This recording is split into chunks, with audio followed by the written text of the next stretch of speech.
Here are today's headline makers. U.S. Ambassador to South Korea Mark Lippert is attacked by a man wielding a knife. Well, fortunately, the ambassador was not seriously injured and he is now in stable condition. And President Park Geun-hye continues a Middle Eastern diplomacy tour. She is in Abu Dabhi now, where she will discuss strengthening Seoul's cooperation with the Middle Eastern nation in various sectors. The nuclear reactor designed and developed by South Korea passes a preliminary review by the U.S. Nuclear Regulatory Commission, inching a step closer to being exported around the world. These and more coming right up.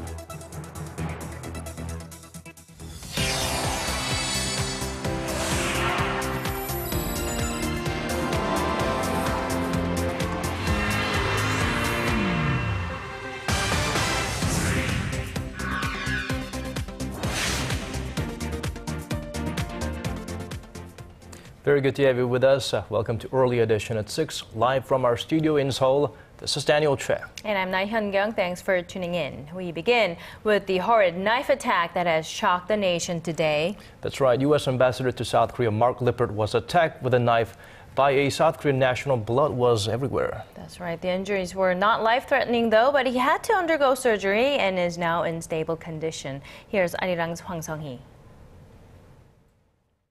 It was a bloody attack on U.S. Ambassador to South Korea Mark Lippert by a man opposed to the joint military drills between Seoul and Washington. The attack is the first of its kind on a U.S. ambassador to South Korea. It happened as Ambassador Lippert was attending a breakfast meeting here, just across the street from the U.S. Embassy. A man now identified as 55-year-old Kim Ki-jong slashed Lippert with a 10-inch knife, leaving him with a deep cut on his right cheek and left hand. Covered in blood, the ambassador was transferred to Yonsei Severance Hospital and is now in stable condition. The suspect claims to be an advocate of a reunified Korea, shouting his opposition to the ongoing military drills between Seoul and Washington as he was being arrested.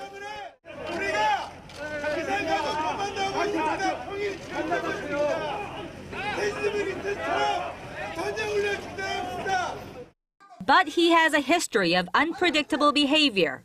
He was given a 2-year prison sentence in 2010 for throwing a piece of concrete at the Japanese ambassador to South Korea. U.S. State Department Deputy Spokesperson Marie Harf said Washington strongly condemns this act of violence. The ambassador, who is a close friend of President Barack Obama, received a phone call from the president, wishing him the very best for a speedy recovery. Seoul's foreign ministry said the attack on the U.S. ambassador, South Korea's closest ally, is deeply regrettable. It also pledged to bolster security for diplomatic missions in Seoul. The ministry said the latest turn of events will not leave a dent in their strong alliance. Both South Korea and the United States believe the incident will not cause any harm to our alliance. And the ambassador, well known for his activities on Twitter, tweets that he will be back ASAP to advance their alliance. Hwang Sung-hee, Arirang News. Well, despite the attack on the U.S. ambassador, the apparent cause of the attack, 2 annual military drills between Seoul and Washington will continue as planned. And that's according to General Curtis Scaparrotti, commander of the ROK U.S. or South Korea-U.S. Combined Forces Command. Shortly after the attack, he emphasized to reporters the incident will not affect the military exercises. That's right. Seoul and Washington will continue with a 2-week-long Key Resolve drill, which is a computer-simulated exercise, and the 8-week-long field training exercise called Full Eagle. And President Park Geun-hye, who is currently in the Middle East, said the attack on Ambassador Lippert, one that is directed at the Seoul-Washington alliance, and it's simply unacceptable. Well, her aides say the president was absolutely appalled upon hearing the news roughly half an hour after it occurred. She expressed her hopes for the ambassador's prompt recovery and expressed her regret to his family and U.S. President Barack Obama. The Korean government says it will do all that's necessary to resolve the case in close cooperation with the U.S. And now moving on to President Park's trip to the Middle East. She is now in the United Arab Emirates. As she did in Kuwait and Saudi Arabia, the president is expected to press ahead with her plans to expand economic cooperation in the Middle East. Arirang's presidential office correspondent Choi Yoo-sun files this report from Abu Dhabi. This is President Park's second visit to Abu Dhabi in less than a year. She was here last May to mark an installation of a Korean-made nuclear reactor built under a 2009 bilateral agreement.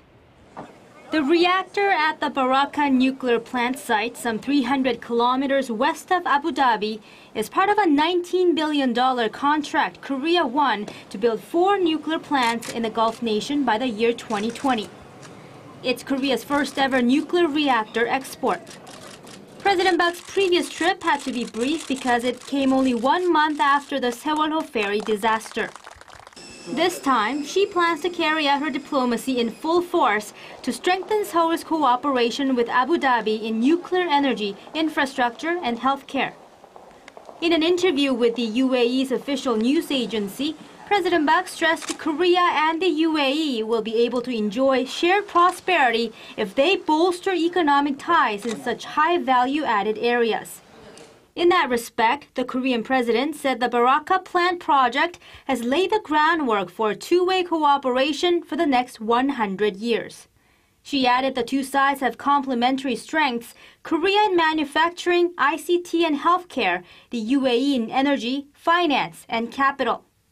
President Park then said she hoped to go beyond the economy to bolster security cooperation with the UAE, as peace and stability in the two sides' respective regions, Northeast Asia and the Middle East, are crucial to their prosperity.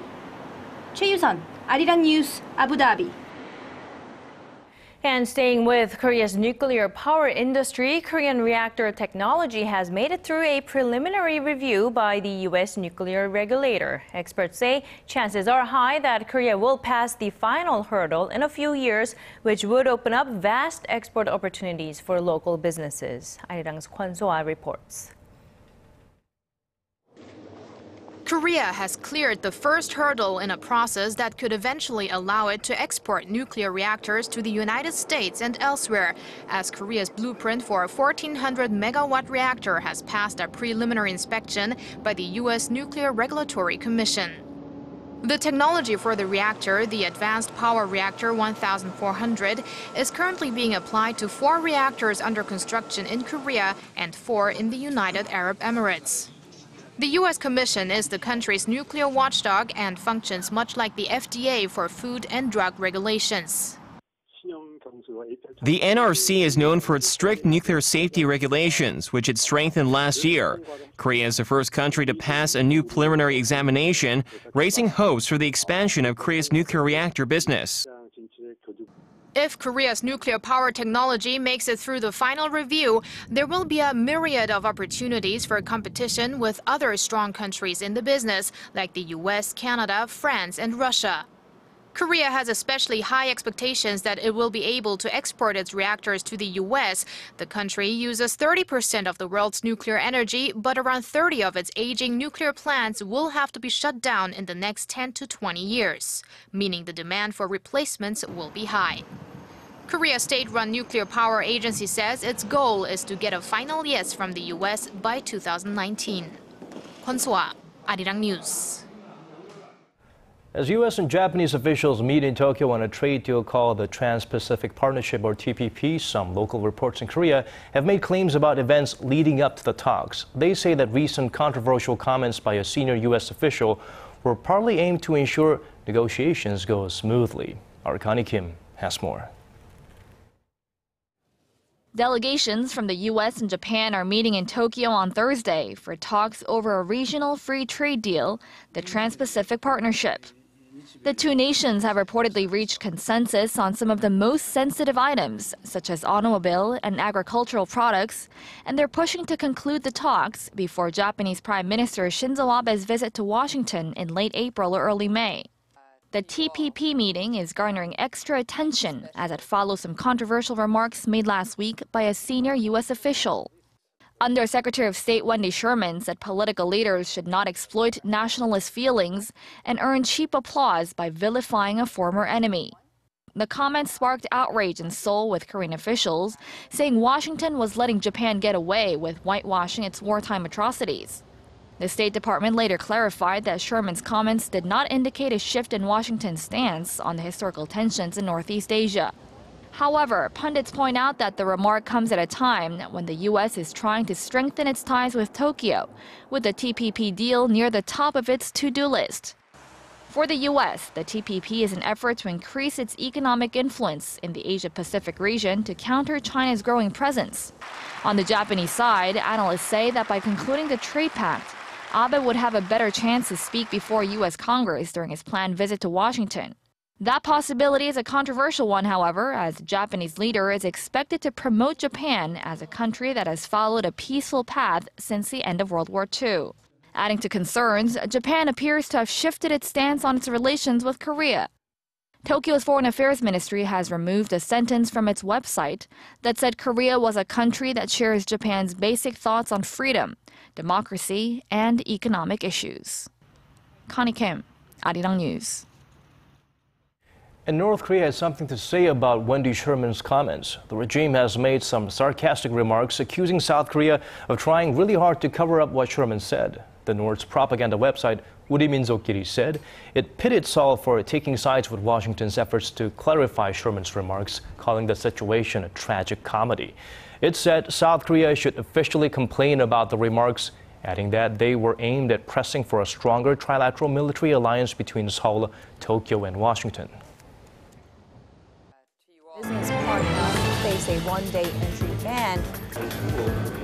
77. Digging deeper, getting to the bottom of stories that impact your life. Talking with you on air and online. Connecting you with experts on the world's most pressing issues. News and current affairs at its best. With Laah Hyun-kyung and Daniel Choy. Arirang News. Arirang News. Arirang News. On Early Edition at 6. Korea's inflation rate last year was lower than that of Japan's for the first time in more than 40 years. And this is raising concerns once again that Korea might be on the path to a Japan-style deflation. Here's Son Jung-in with more.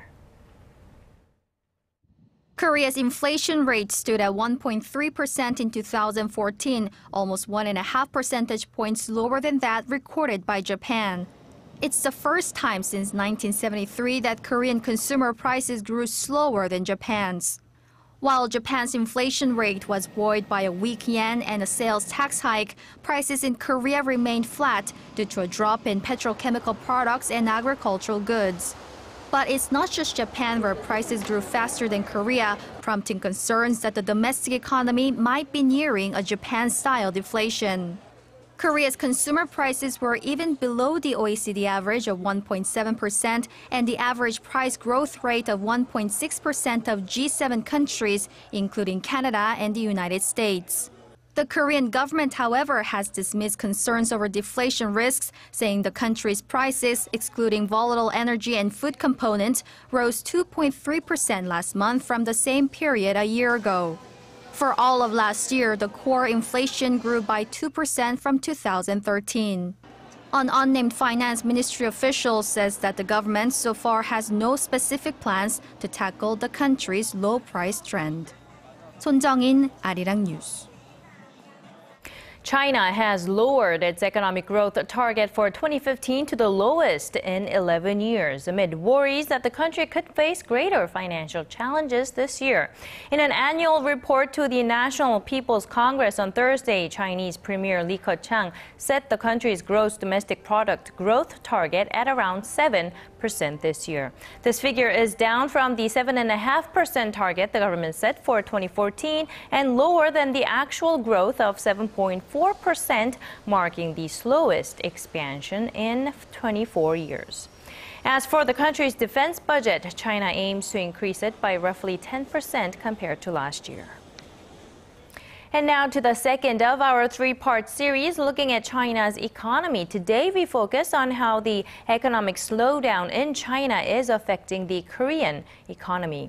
Arirang's Hwang Ji-hye has the story, and she starts by giving us some export numbers.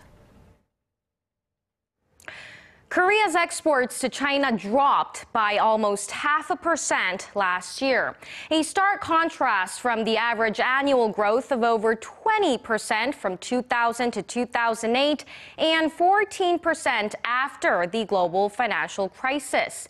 It used to be global demand that determined Korea's exports to China, as Korean firms largely ship intermediary goods to the country.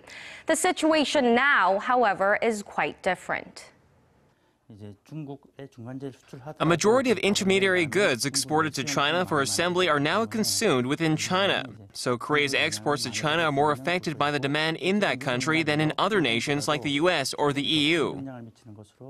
A recent report shows that a 1 percentage point drop in Chinese growth equals a 0.17 percentage point cut in Korea's GDP. And with China posting its worst growth in 24 years in 2014, prompting the government to focus on boosting domestic consumption, experts say that old business strategies will no longer work. The consumer market will continue to expand in China, so in the long term, Korean exporters should look into what kind of consumer goods will meet the needs of the Chinese people. What's even more unsettling is that Chinese firms are now improving their own supply capacity to replace Korean intermediary goods. Many key Korean industries are concerned that their main export items like display screens, steel, and petrochemical products will get squeezed out of China within the next few years. Such changing landscape has raised the urgency for Korean exporters to produce high-quality finished goods catering to China's changing demand. 황지혜, Arirang News. The trend towards bigger and better quality smartphone screens is stronger than ever, and there's a market that's taking a toll because of that trend. Tablet PCs. Tablet sales of major players in the market like Samsung, Apple, and Amazon all plunged in the final 3 months of last year. Our Park Geun-hye has the details. The global tablet market saw its first ever on-year drop in sales during the last quarter of 2014. According to market research firm IDC, tablet sales dropped 3.2% in the fourth quarter from the previous year. This is the first sales drop in the global tablet sector since the devices were introduced in 2010. Apple sold some 21 million units of its iPad during the fourth quarter of last year, a decline of nearly 18% from the same period in 2013. Samsung sold 11 million tablets during the same period, a drop of more than 18%. Amazon suffered a whopping 70% drop during the same period. Only China's Lenovo recorded positive growth of about 9% in the fourth quarter from the year before, thanks to marketing and sales strategies like selling its laptops alongside its tablets. Industry watchers say the popularity of large-screen smartphones like the Galaxy Note and iPhone 6 Plus represents an increasing threat to tablets. With the high-end tablet market becoming increasingly saturated, Apple is aiming to expand into the enterprise computing market with the iPad following a partnership deal with IBM last year. Park Ji-won, Arirang News.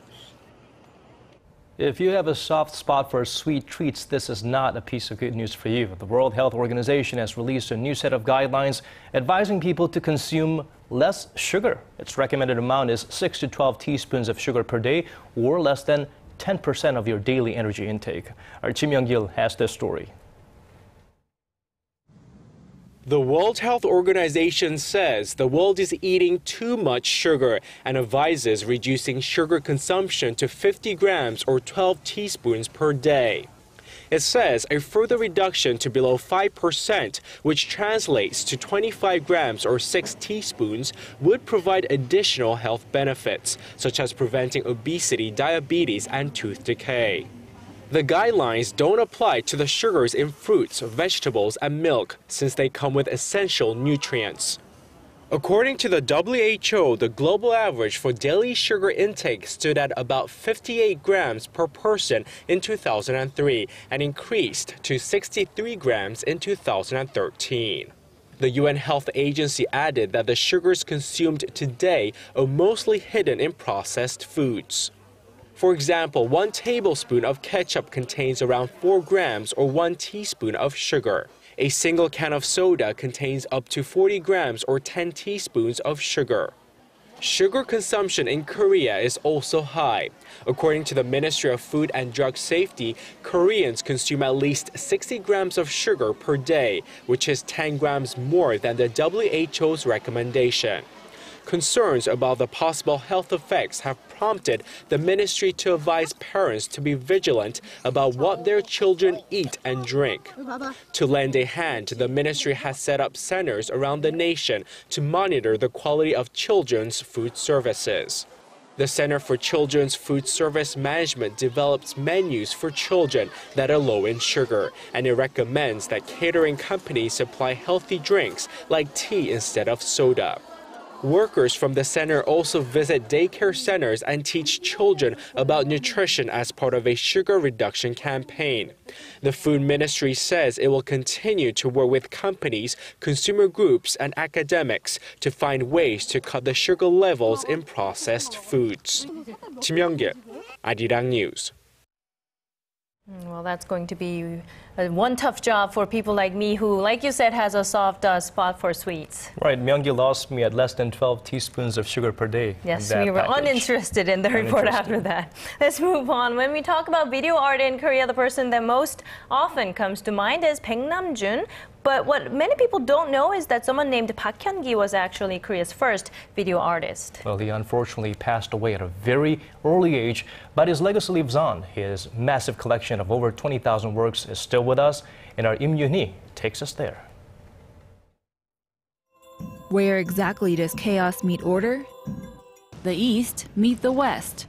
Korea's first video artist, Park Geun-hye, explored where seemingly polar opposites clash, but also where they can coexist.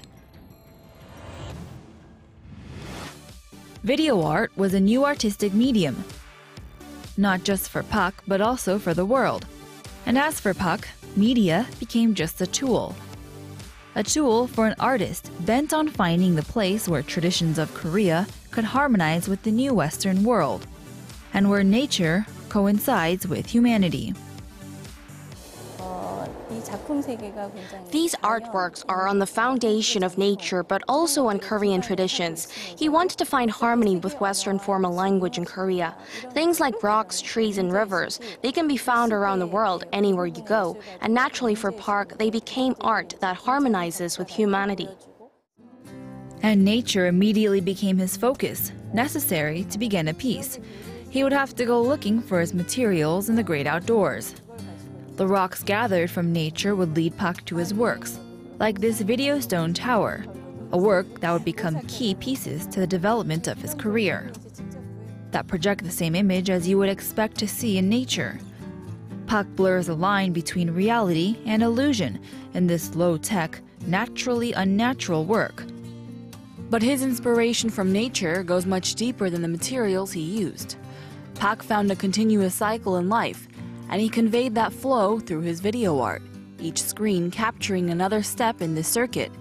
He found this flowing connected system in the world and the cosmos, but also in his own two hands. For Park, one of the most important images is the hand. The hand has 5 fingers, but also holds the 5 senses, the 5 elements, and even the universe. The hand is close to you. It's something you use and see every day. So for Park, this was a big part of his search to find harmony in our world. Park continually strove to think of ways of preserving the traditions of Korea, while still adapting to a rapidly Western and modern world. He was always looking for a unique angle of Korea, and as a result of his perseverance, he just may have found that perfect center. Im Yoon-hee, Arirang News.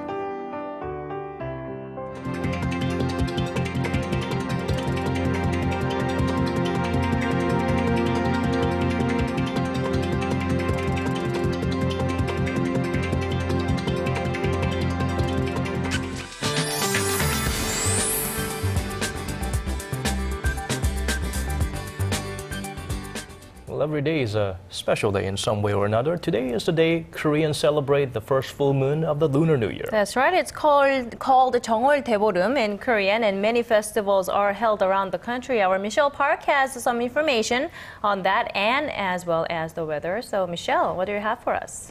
Good evening, guys. Today is probably one of Koreans' favorite traditions, as it's something that we can all take part in, waiting for the first full moon of the Lunar New Year to rise and making a wish. And there are many different fun and festive activities taking place to celebrate, so if you haven't planned your evening or weekend already, make sure to check them out, since some of them are being held throughout the weekend as well. Now currently it's after 1/4 the hour and the moon is already out, but if you want to see the moon when it's at its highest and the brightest, you'll want to check back at 12:36 a.m. and the sky is looking generally clear, so you won't have any problem seeing or finding the moon. Now the weather for tomorrow and the weekend looks favorable as well, with temperatures warming back up to the seasonal averages. Now let's have a look at the readings for tomorrow. So we'll start off the Friday morning at -3 and gets up high to 9 degrees in the afternoon, while Daegu and Busan will top to 11 and 10 degrees.